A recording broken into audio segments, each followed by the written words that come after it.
Assalamualaikum warahmatullahi wabarakatuh. Salam sejahtera untuk kita semua. Kembali lagi bersama saya yang membahas tentang finansial. Nah, kali ini tanggal 9 Mei 2026, pemasukan ya, kita bahas dulu. Pertama itu adalah setiap hari, karena kita membahas tentang antara pemasukan dan pengeluaran. Rumus kita, pemasukan saya hari ini sekitar 42.000 ya, 42.000. Dan pengeluaran saya sekitar 27.000 ya. Jadi 42.000 pendapatan dan pengeluaran 27.000. Berarti kita masih surplus ya, sekitar 42 dikurang 27 sama dengan 15.000. Nah, jadi kita hari ini surplus 15.000. Kemudian kita akumulasikan dengan duit kita sebelumnya ya, yaitu 180.000 ditambah dengan 15.000. Nah, kalian bisa lihat ya video-video saya sebelumnya. Bagi kalian yang baru nonton ini, kalian bisa tonton ya dari awal sampai akhir ya, dari awal video sampai akhir. Dan di sini adalah perjalanan investasi kita yang kita targetkan selama 5 tahun atau lebih ya. Ya mungkin 10 tahun, 20 tahun tidak tahu juga ya saya. Yang penting kita lakukan konsisten setiap harinya.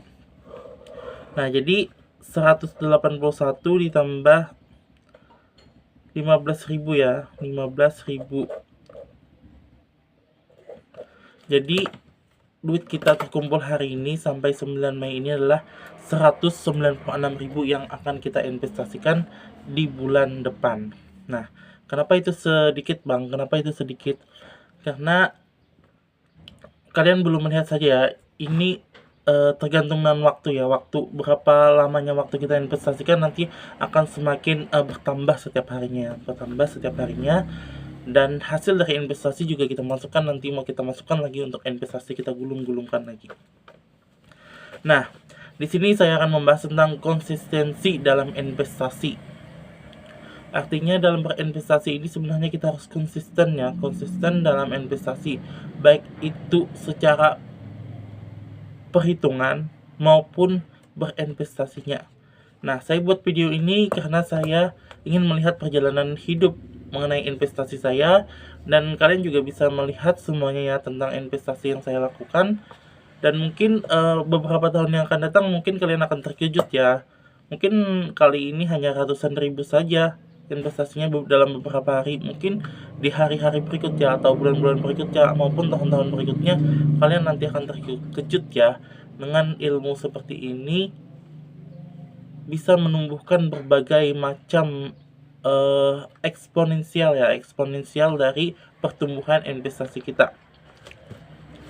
Jadi intinya dalam investasi itu adalah konsisten dan mempunyai aset yang telah kita ketahui ya, aset yang benar-benar kita mengerti dan aset yang benar-benar bisa kita pahami.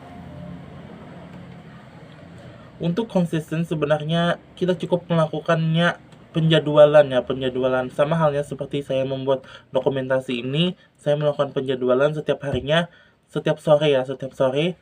Jadi pemasukan misal kita dapatkan hari itu misal seperti yang tadi ya 42.000, sampai sore mungkin berkurang ya, mungkin kita belanja 27.000 seperti tadi, dan sisanya 15.000 kita simpan dulu, kita akumulasikan dengan jumlah sebelumnya.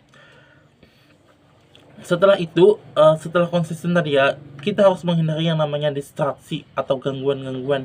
Mungkin kalian ingin keluar rumah, mungkin kalian ingin beli ini, beli itu, dan beli hal-hal yang tidak penting lainnya.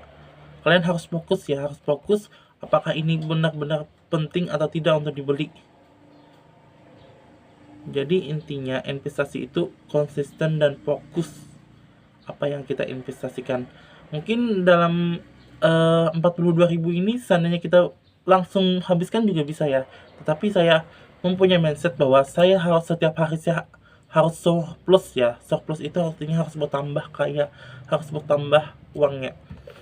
Jadi uang 42.000 ya, 42.000 saya belanjakan 27.000 itu juga hal yang sangat penting ya, hal yang sangat penting. Artinya beli sesuatu hal yang penting ya, beli sesuatu hal yang penting, bukan tidak bermanfaat ya, tapi itu sesuatu yang penting. Mungkin belanja belanja makanan kesukaan kita, mungkin memberikan kenyamanan bagi kita ya, bukan hal-hal yang tidak penting ya, saya katakan lagi. Nah, kalau kita lihat kemarin ya, kemarin saya mendapatkan sekitar 97.000 ya, 97.000 pendapatannya, dan pengeluarannya adalah nol. Nah, itu juga apa namanya, itu juga bukan berapa persen pendapatan kita, berapa persen untuk kita habiskan, tidak. Berapapun pendapatan kita, dan di hari itu apabila ada yang mendesak, maka kita bisa belikannya atau kita bisa mengeluarkan uang. Tetapi apabila tidak mendesak, tidak usah dikeluarkan uangnya, tidak usah dikeluarkan selama Anda sudah tercukup ya, makan, belanja, dan lain-lain. Tidak perlu ya, tidak perlu. Jadi jika kita mempunyai mental seperti ini, berarti Anda sudah mulai berhasil ya, berhasil dalam mengelola keuangan Anda. Karena banyak yang berkata bahwa pendapatan kita adalah 100% ya, seharinya misal 100.000 ya, kita harus mengeluarkan uang misalnya 50% untuk belanja, 50% untuk kesenangan. Itu tidak ya, kita harus menentukan yang namanya spending cap terlebih dahulu ya. Jadi di sini investasi saya adalah, pertama, sebelum saya mempunyai catatan ini, saya setiap bulannya menentukan spending cap saya atau pengeluaran bulanan saya. Jadi misal pengeluaran bulanan saya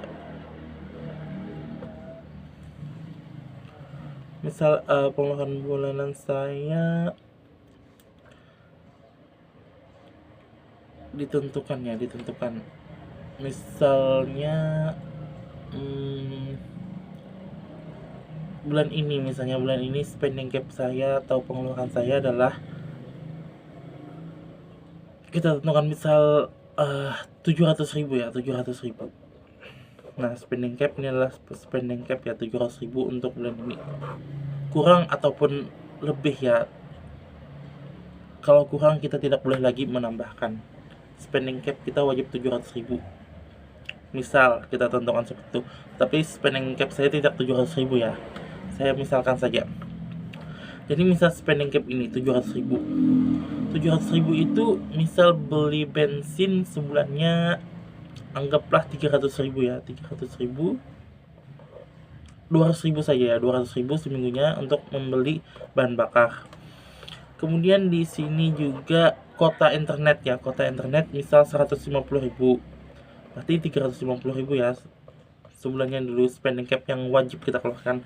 Kemudian kita bisa di sini karena sudah ya, di sini tadi kita kuota internet dan juga bensin sudah terpenuhi. Kemudian anggaplah kita jajan ya, atau belanja seharinya misal, bukan seharinya ya, sebulannya misal 350.000 ya, 350.000. Ini kan misal saja ya, jadi 700.000. Nah, lebih dari itu jangan dikeluarkan lagi. Itulah yang namanya spending cap ya. Saya baru juga belajar ini dan saya share di sini karena ingin saya praktekkan. Nah, itu yang namanya spending cap ya. Jadi kita cap dulu pendapatan kita, kita cap dulu pengeluaran kita ya. Mungkin pengeluaran kita segitu ya. Jadi apabila Anda mempunyai uang, misal pendapatan Anda misal 4 juta ya sebulannya, Anda harus tetap melakukan spending cap ini. Kenapa saya tidak melakukan persentase ya? Persentase misal 50% untuk keperluan, 50% untuk 30% untuk belanja. Karena itu kita bayangkan ya, anggaplah kita mempunyai penghasilan sekitar 100 juta per bulan. Nah, untuk belanja misalnya 50%, maka 50 juta. Nah, itu termasuk tidak efektif. Jadi berapapun penghasilan Anda, misal spending cap Anda misalnya 3 juta ya, anggaplah 3 juta spending cap Anda adalah 3 juta, belanja dan keperluan sehari-hari spending cap 3 juta, Anda mendapatkan uang 10 juta, maka spending cap Anda harus tetapkan 3 juta ya. Jadi 7 juta Anda surplus setiap bulannya. Kemudian jika kalian mendapatkan uang misal 100 juta, spending cap-nya adalah tetap 3 juta ya. Jadi Anda mendapatkan surplus sebanyak 97 juta sebulannya.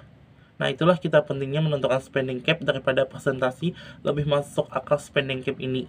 Jadi berapapun pendapatannya, kita harus pengeluarannya harus tetap dulu selama kita membangun investasi ini. Mungkin nanti bisa kita perbarui lagi ya setiap bulannya spending cap kita tentukan berapa seiring dengan perkembangan waktu dan kebutuhan sehari-hari.